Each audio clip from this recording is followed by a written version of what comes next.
Hi guys! It's me again, Lenny. It's another day and another gawain na naman. And for today's video, i-install nga ni Love itong bagong CCTV na nabili namin. Ito yung latest na CCTV ng V380 Pro. So may tatlo na nga tong camera. So bali yung middle part ay movable for 360 degrees. At yung camera naman sa kaliwat kanan ay nakafocus naman. Adjustable nga pala to pero mano-mano na. And yung package na inavail ko sa kanila ay may kasama na ring battery power supply. Para just in case sa mawawalan ng kuryente ay continuous pa rin yung recording niya. And syempre, sinamahan na rin namin to ng pinakamataas nilang USB micro SD card. And super dali lang talaga nitong i-install. Bali, nag-add camera na lang ako dito kasi meron na akong dating naka-install na V380 Pro. And ayan, itatry na nga natin itong in-install ni Love na CCTV. Ayun o. Ayun o.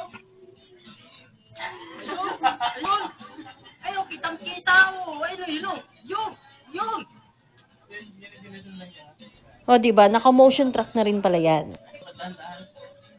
And kita nyo naman mga ka-Ecolectic, super na-enjoy naman talaga ni Alex itong pagdedemo ng aming bagong camera. And super na-test talaga yung motion track ng kamerang to. Tingnan nyo kung paano siya nasundan. O diba, mapaloob, mapalabas ay hindi talaga siya tinantanan. Kaya ano pang inaantay ninyo, mag-check out na rin kayo.